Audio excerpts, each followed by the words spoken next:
I never thought I would get married a second time. After a disappointing first marriage, I told myself I would live alone, focus on my career, and enjoy life on my own terms. But then, fate led me to Daniel, a man completely different from my past. He didn't just show me what real love was. He made me believe that happiness was still waiting ahead. If there's one thing I am certain of in my life, it's that I have never regretted my decision to get divorced, and even more so, I have never regretted choosing to move forward with Daniel. I am 38 years old now and have been married to Daniel for 5 years. We don't have children, but that has never been an issue between us. Instead, we cherish our marriage in our own way, always making time for each other no matter how busy life gets. Daniel is a man of his word. He has never missed any of our date nights. Every month on our small anniversaries, he plans something special. Sometimes it's a simple dinner at home with wine and candles. Other times it's a short getaway to the seaside, a place I love. With Daniel, I always feel valued, something I never truly experienced in my first marriage. Tonight is no exception. Daniel made a reservation at an upscale restaurant right by the San Francisco Bay. He told me the place had a breathtaking view of the ocean, with twinkling lights reflecting off the water as night falls. I had been looking forward to it all week, not just because of the restaurant but because I knew that being with Daniel would make everything feel special. I once thought love was a luxury that wasn't meant for me, but perhaps I was wrong. That evening, the restaurant Daniel had chosen was even more beautiful than I had imagined. Perched on a cliff overlooking the bay, it was surrounded by large glass windows, reflecting the warm glow of golden lights. Elegant white tablecloths covered every table, with flickering candles adding to the ambiance. The soft melody of a piano played in the background, making the atmosphere even more romantic. I gazed at Daniel across the table, his eyes filled with the familiar warmth as he poured me a glass of wine. "Do you like it?" Daniel smiled, his voice deep and gentle. "I love it," I replied, unable to hide my happiness. We enjoyed our dinner, our conversations flowing effortlessly. Daniel always knew how to make me feel at ease and appreciate every moment together. I thought tonight would be perfect, a peaceful anniversary celebration, untouched by the past. But fate always seems to have a way of testing people. As we neared the end of our meal, Daniel stood up, gently kissing my forehead before stepping away. "I'll be right back. Wait here for me." He left the table to head to the restroom, while I turned toward the large glass window, letting myself get lost in the beauty of the ocean at night. I didn't know how long I had been staring, lost in thought, until a familiar yet distant voice spoke from behind me. "Still love watching the ocean, huh? But for someone like you, no matter how beautiful the sea is, it won't change reality." My entire body froze. A chill ran down my spine as I slowly turned my head. And then I saw him. Jim Turner. The man I once called my husband 10 years ago. He sat down right in the seat Daniel had just left, as if it belonged to him. A wave of discomfort washed over me, but I forced myself to stay calm. Jim hadn't changed much since the last time I saw him, still wearing that smug expression, his narrow eyes filled with condescension. His suit looked expensive, but his face bore the undeniable marks of time. He no longer had the sharp, confident appearance he once did. I crossed my arms and kept my voice steady. "It's been a long time, Jim." Jim scoffed. "Ha, I never thought I'd run into you in a place like this. So, you can actually afford a fancy restaurant?" He glanced around before leaning back in his chair, smirking. "Or is this a special occasion? A once-a-year anniversary dinner you had to save up for?" I exhaled, feeling nothing but pure disgust. He was still the same. Still looking down on me. Still acting as if he were somehow superior, even though we had long ceased to be a part of each other's lives. "That's unfortunate, Jim, but you're wrong."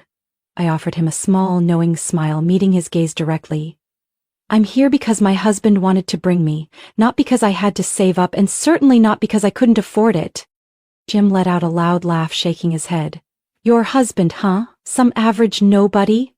Don't tell me you were dumb enough to marry another broke guy." I didn't respond, only looking at him with unwavering calm. Jim, emboldened by my silence, leaned forward, crossing his arms. His voice dripped with mockery. "What is it? Don't tell me you're still wearing cheap clothes like before, or maybe your new husband isn't any better than me, just barely scraping by. bringing you here once and then dragging you back to a miserable life? I remained silent, but deep inside, a slow-burning anger was beginning to rise. I didn't regret leaving this man, but I despised the way he continued to treat me like a joke. I glanced toward the restroom, hoping Daniel would return soon, but just at that moment, Jim let out a chuckle. Or maybe, he said slowly, his eyes gleaming with mockery, you still haven't told him about your past? About the fact that you were once married to Jim Turner, a successful man? I narrowed my eyes. Successful? I let out a laugh, unable to hold it back. Really? Are you still a successful man? If that's the case, where's your wife? Or are you out here alone, hunting down old flames to vent your frustrations? Jim clenched his jaw, his expression darkening for a brief moment. But before he could respond, a deep, steady voice spoke from right behind me. Excuse me, but you're sitting in my seat. I looked up. Daniel stood there, his face calm, though his sharp gaze was clearly assessing the situation. And from the way he was looking at Jim, I knew. This wasn't over yet. Daniel pulled out his chair and sat down beside me, his eyes briefly scanning Jim with a cool indifference. I could see his composure, but I also knew that Daniel wasn't the type to tolerate disrespect easily. Jim leaned back in his chair, crossing his arms over his chest with a smirk. Oh, so this is your husband? He slowly looked Daniel up and down before scoffing. He looks decent, I guess, but let me guess, he's not exactly wealthy, is he? Just another average office worker, right? Daniel didn't respond immediately. He simply took a sip of his wine, then set the glass down on the table, his gaze sharp but his tone steady. I don't think I need to prove anything to you. Jim burst into laughter, dripping with sarcasm. Oh, you're smooth, I'll give you that. But let's be real here. I know exactly what kind of woman Sandra is. She never had anything of her own. If you married her, that must mean you're not much better off yourself. I tightened my grip around my wine glass. Not because Jim's words hurt me, because they didn't. But because he still had that same attitude, still saw me as someone beneath him, even after all these years. Jim tilted his chin up, his voice full of arrogance. I'm different. I come here all the time. This restaurant is one of my favorites, not just some place I visit on rare occasions. He turned to me slowly, his smug grin widening. You must have saved up quite a bit just to be here tonight, huh? I didn't respond, only staring at him in silence. But Daniel calmly placed his hand on the table, his voice still composed yet filled with meaning. You say you come here often? Of course, Jim leaned back with a shrug. Unlike you two, I can come here anytime I want. I make enough money to enjoy the finer things in life without worrying about it. At that moment, a woman approached our table. I recognized her immediately. Monica, the woman Jim had left me for. But now she no longer had the glow of the past. Her face was etched with exhaustion, her skin had lost its youthful vibrancy, and her eyes were filled with tension. The dress she wore seemed elegant but no longer fit properly, as if it had been bought years ago. Monica placed a bill on the table in front of Jim, her voice sharp. They said you need to pay now. Jim flinched slightly but quickly regained his arrogance. He pulled out his wallet, though his movements were slow, as if he was calculating something. Daniel glanced at me, then leaned in slightly, speaking just loud enough for me to hear. Do you really think he comes here often? I didn't answer, but a small smile played on my lips. Jim handed his credit card to Monica, who passed it to the server. The server, however, hesitated before looking at him apologetically. I'm sorry, but this card has been declined. Jim's face darkened immediately. Monica crossed her arms, glaring at him. You said you come here all the time. Why is your card declined? Jim stammered awkwardly. Maybe there's an issue with the bank. Let me try another card. But just as he pulled out a second card, Daniel let out a quiet chuckle. Seems like things aren't quite as you claimed, huh? Jim shot Daniel a glare, but he had no comeback. I could see his hand clenching tightly, as if trying to suppress his frustration. Monica let out a tired sigh, shaking her head. This is the last time I go out with you. She turned and walked away, leaving Jim sitting there, stunned and humiliated. I leaned back in my chair, slowly lifting my wineglass to take a sip. So, you said you come here often? Looks like tonight was an exception then. Jim gritted his teeth but had nothing to say. Daniel simply smiled, then placed his hand on the table. Our dinner is finished, my love. He looked at me, his gaze gentle. Shall we go? I nodded, rising to my feet alongside Daniel. Jim remained seated, watching us leave. and for the first time in years I felt completely free from the shadow of my past. Jim tried to salvage his dignity after Monica left. He cleared his throat, attempting to regain his confidence. Looking at me and Daniel with a challenging gaze, he straightened his posture. Well, I don't really care about trivial matters like this anyway, Jim shrugged, trying to appear indifferent. Money issues are only temporary. I'm a senior manager at Anderson Corporation. My salary easily covers nights like this. I almost laughed but kept my composure. Daniel remained unfazed, leaning back in his chair comfortably, his eyes fixed on Jim, as if waiting to see what else he had to say. Jim continued boasting. You know, Anderson Corporation isn't just some ordinary company. I have a respectable position there. I'm not some low-level employee. Being a manager at such a large corporation means I never have to worry about money. He glanced at me, his expression triumphant. Some people are lucky enough to escape poverty by marrying someone more well-off. But Sandra, this is as far as you'll ever go. You'll never reach the level I have. Daniel chuckled softly, then casually pulled a card from his wallet and placed it on the table. It was a sleek black card, its metallic surface gleaming under the restaurant's ambient lighting. The waiter immediately bowed respectfully and took the card. Thank you, Mr. Kingston. We will process your payment right away. A heavy silence fell over the table. I saw Jim's face stiffen. He stared at the card as if he couldn't believe his eyes. What? He stammered, his eyes wide with confusion. The waiter soon returned, handing the card back to Daniel along with the receipt. Thank you very much, Mr. Kingston. It's an honor to serve you. Jim furrowed his brows. Wait, Kingston? He turned to me, suspicion creeping into his voice. Don't tell me it can't be. I gave him a small smile, crossing my arms as I met his gaze directly. My husband is Daniel Kingston, the chairman of Anderson Corporation. Jim froze. His mouth opened slightly as if he wanted to say something, but no words came out. Tilting my head slightly, I continued in a light yet pointed tone. So Jim, you really do work at Anderson Corporation, don't you? I assume you're quite familiar with the chairman then? Jim's face drained of color, then quickly turned red. He swallowed hard, trying to keep his composure, but the sheer shock was undeniable. Daniel looked at him, his voice calm yet sharp.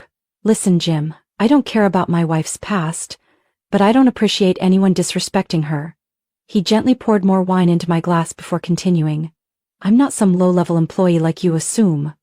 And my wife, Sandra, isn't just a lucky woman who married rich. She is capable, intelligent, and an important partner in my work. I crossed my arms and smiled. I'm the vice president of Anderson Corporation, Jim. Jim looked as if he had just been punched in the face. He couldn't believe what he had just heard. Ha ha, this is a joke, right?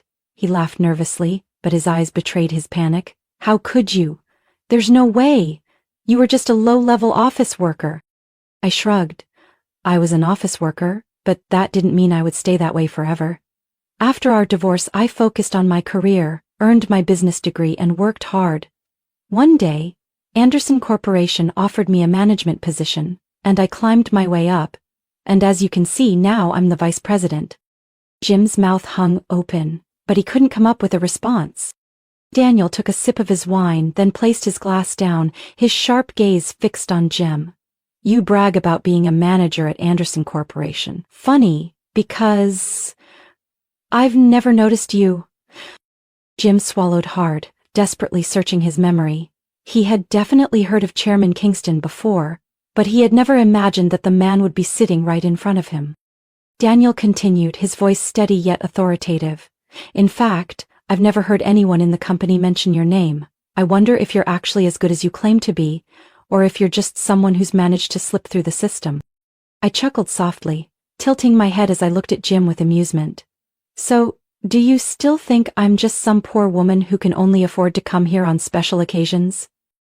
Jim said nothing, he just sat there, looking as if he had lost all faith in himself.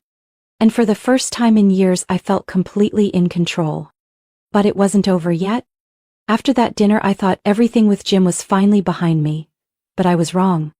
The next morning, just as I walked into my office, my phone rang repeatedly. I glanced at the screen and saw an unknown number. Something in my gut told me it wasn't good. I hesitated for a moment, then picked up the call. Hello, Sandra. The voice on the other end was hesitant. I recognized it immediately. It was Jim. I sighed. What do you want? Jim cleared his throat. trying to regain his confidence, but his voice betrayed his nervousness. I think we could talk for a moment about my job. I let out a cold chuckle. Why should I care? There was a bit of a misunderstanding last night. I didn't mean to disrespect you or your husband, he hesitated. I was just surprised. No one could have imagined that you'd be the vice president, right? I mean, you're just you. I gripped my phone tighter. Even while begging for my help, he couldn't stop himself from being condescending. Jim, I cut him off coldly.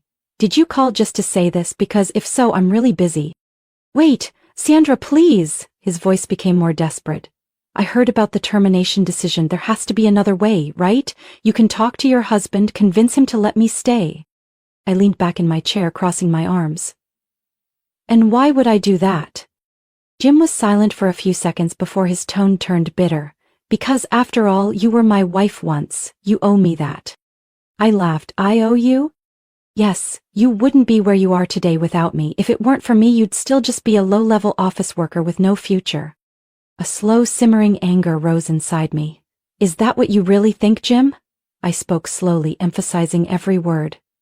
You really think I owe my success to you? Silence. For the first time, he seemed to realize he had said the wrong thing. I continued, let me make one thing clear. I am where I am today not because of you. I got here because I worked hard. Because I refused to let anyone, including you, define my worth. And you still don't realize the most important thing. What? Jim asked, his voice now laced with unease. You're not being fired because of last night.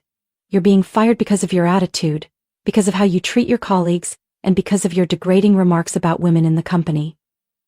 My voice was sharp as a blade. This was bound to happen sooner or later.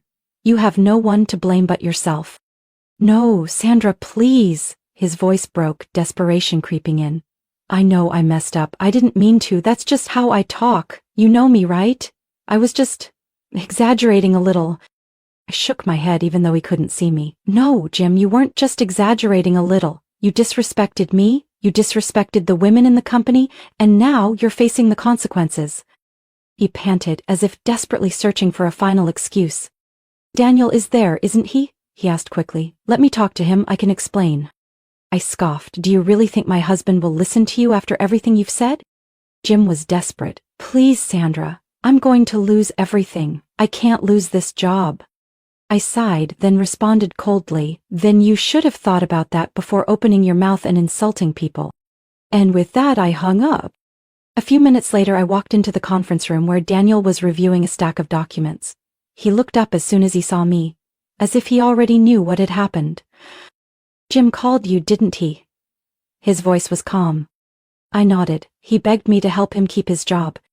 Daniel leaned back in his chair, exhaling slowly. I figured he would. I shrugged. He still doesn't see his mistakes. Daniel nodded, then picked up his pen and signed the document in front of him. Then let him learn this lesson the hard way. I glanced at the paper. Jim's termination order.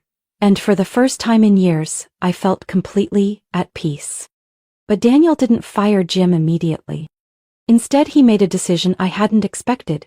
He reassigned Jim to the Ohio branch. I knew about that branch. It was a tiny office in a remote town, nearly forgotten by the corporation.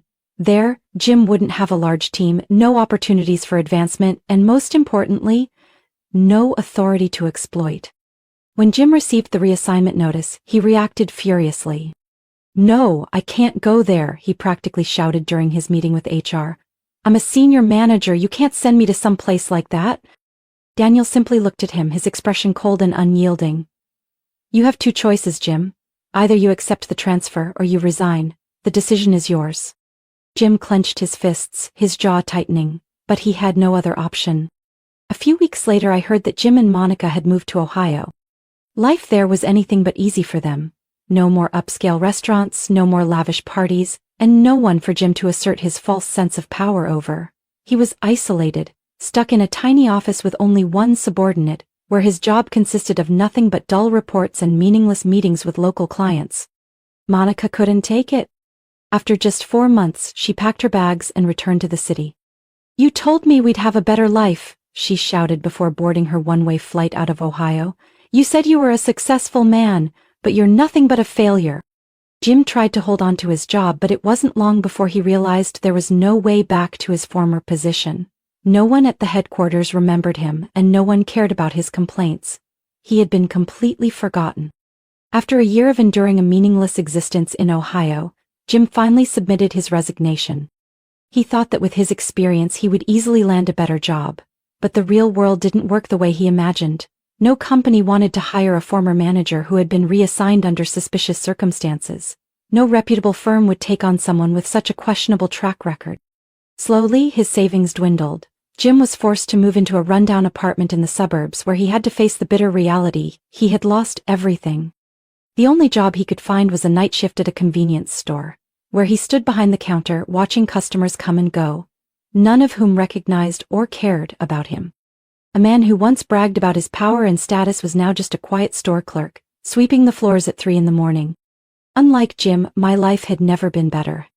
Daniel continued to be the husband I was endlessly grateful to have met. Not only was he a successful man, but he was also kind, protective, and cherished me in a way Jim never had. No matter how busy he was, he always made time for our monthly date nights. Sometimes it was a quiet dinner at a cozy little restaurant we loved. Other times it was a weekend getaway to Napa Valley, just the two of us, sipping wine and having endless conversations.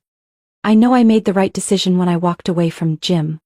There are moments in life when we must face our past, but what truly matters is not looking back with regret. It's moving forward. I moved forward, and I am happy. As for Jim, he was left behind. Sandra's story is not just a lesson in love and happiness, it is proof that a person's worth is not defined by their past or their background, but by their determination to rise above it. Jim represents those who are arrogant, who look down on others, never realizing that the world does not wait for them. In contrast, Sandra stands for those who have the courage to walk away from toxic situations and reclaim their own worth. In real life, everyone has the chance to rewrite their story, if they are brave enough to take the next step. What do you think about this story? Do you believe Jim deserved his fate, or could he have changed if he had realized his mistakes sooner? Share your thoughts in the comments below. And don't forget to follow the channel for more compelling stories about life and family.